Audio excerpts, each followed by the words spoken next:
Welcome to episode 2 of Model Airport Reviews, where today I'll be reviewing some more of your model airports. I am also here to announce the 2 model airports that will be moving on to the grand finale. The 2 model airports going to the grand finale are Atlantic Coast Airport and Snow Peak Airport. Congratulations. Anyway, let's move on to today's episode. First airport I'll be reviewing in episode 2 is Bardowski Metropolitan Airport located in Michigan. He did a great job with building this metropolitan airport.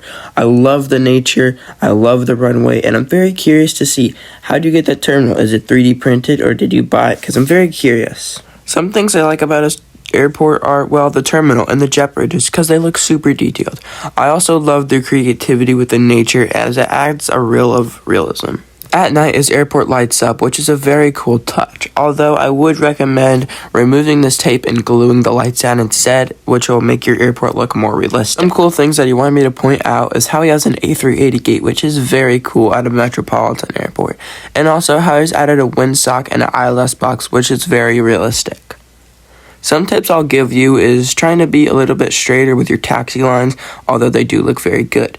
Also, the same with the runway markings. Be a little bit cleaner and straighter, although your airport is very good. Anyway, let's move on to the second airport. The next airport I'll be reviewing today is Toronto International Airport located in Toronto, Canada. This airport is very good because I really like how he made it out of cardboard, and it really fits this airport really good. I really like how he used homemade materials like markers, crayons, and pens.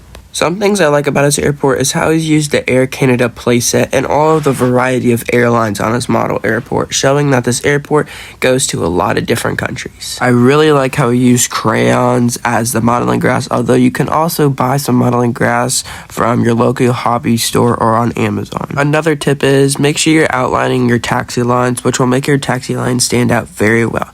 And also you can maybe add some more ground crew services, which you can find on littlemodelairport.com. That's also goes for the previous airport as well. Overall, if you continue with these tips and make your lines a little bit straighter and cleaner, I think your airport will look amazing. Anyway, let's go on to the third airport in today's episode. The third airport I'll be reviewing today is Greater Banbridge International Airport, which is a fictional airport in the USA. This Darren airport is actually made out of poster board, which I think is very cool and it's very detailed. The first thing that stuck about me is how long this airport is and how many gates there are, which is very surprising. I also love the great amount of aircraft and the variety in airlines they have from all around the world. I love the modeling grass and the great details on the taxi lines and the runway markings, which make this airport look very realistic. He has also added some trees and nature in this photo with this Air Canada, which I really like as well. The markings on the ramp look amazing, and the jet bridges are made out of paper, which is a very cost-friendly way. I also love the ILS box and the ATC tower as well. Some tips I'll give you is trying to add some more ground crew services to your model airport, which of course you can find on littlemodelairport.com, which are a very cost-friendly version. And you might also be able to clean up your lines a little bit, as I can see they're kind of heavily outlined with tire markings. Anyway, I think you have a great detailed airport, and it definitely has a chance at moving on to the grand finale. Anyway, let's move on to the fourth airport. The fourth airport in today's episode, I hope I pronounced it correct, is Lviv Danilo Halytskyi International Airport, based in Lviv Airport in Ukraine. Now, his terminal is not done and still is under construction, but still without it, there's so many things to talk about his airport. The amount of detail in this photo is insane. Clean concrete tiles, clean straight markings, 3D printed jetways, and ground crew services. This photo is just great. I can't get over how much detail is in this photo between the Swiss Airlines plane and I don't even know what the other one was, but it's just super detailed. I love this Airbus A321 as it is super detailed, and I also love how he's used Legos as his stand, which is very good and cost friendly. The modeling grass looks perfect and makes this airport stand out very good, and this airport is, like I said, just amazing. There's not much to say about this airport. It's perfect. The lines are clean, everything's perfect, it's super detailed, and this is a great contender for the grand finale. I don't have much words to say for this airport because of how detailed it is. He also said he's planning to get so many more new aircraft, which I'm really excited for. Anyway, let's move on to the 5th airport. This airport is just so crazy. Before we continue with this episode, I would like to notice that I have a small cold, I think, right now, so I might be a little stuffed up and my voice might sound a little weird. But anyway, let's just continue with the episode. Anyway, the next airport I'll be reviewing is KFJ Airport, located in Toronto, Canada. This cardboard Darren Airport is still under construction, but I think he did a great job, and there's still some things I want to point out. I really like the military base and all the emergency services on by.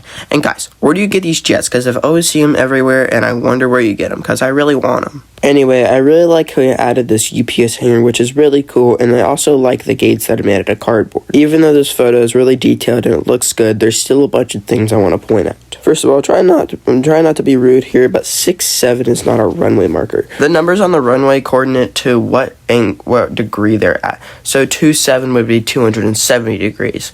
36 would be 360 degrees. So therefore you can only use runways 1 or 36. Another tip is to make sure you're outlining your taxi lines, which will make your taxi line stand out very good, and it'll also make it as visible to see on the cardboard.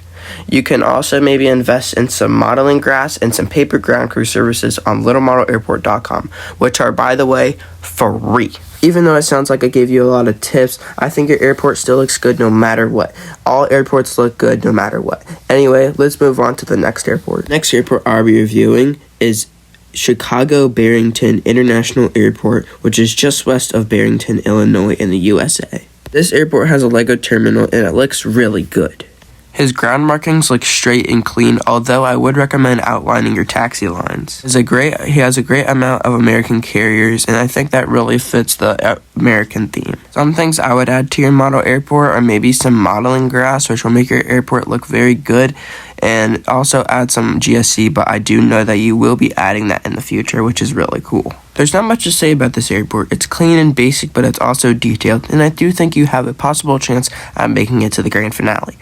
Anyway, let's move on to the second to last airport in this review episode. The second to last airport I'll be reviewing is Minsk National Airport, located in Minsk, Belarus, I'm pretty sure. 3 things come to mind when I see this airport: wow, snow, and detail. This is very detailed, and I just don't really have many words to say for this. His ground markings are perfect, layered with snow. It literally looks like a real airport. I can see that he does have some lighting, and this Wizz Air is perfect. He has plenty of ground crew services that maybe are 3D printed, and the jet bridges also look perfect. Finally, the modeling grass also looks perfect with some layer of snow on it. And like I said, I don't have any words for this, and this airport is just so good that is 100% having a chance to going to the grand finale. Anyway, let's move on to the last airport in today's episode. The final airport I'll be reviewing is Hilton Head Airport, which is a 1/400 scale airport in Hilton Head, South Carolina, USA, I'm pretty sure. From this view, it looks like it might be an airport map, but I'll promise you it is not. And the terminal, the modeling grass, and everything is built by him. The terminal looks perfect, being made out of cardboard. It has super much detail, and it really looks good. I also like all of the remote stands, as they are super detailed and outlined with maybe a pencil or a pen. That goes also for all the taxi lines, super outlined, and it makes this airport taxi line stand out very good. Also, the modeling grass looks perfect, being green, and makes his airport stand out very well.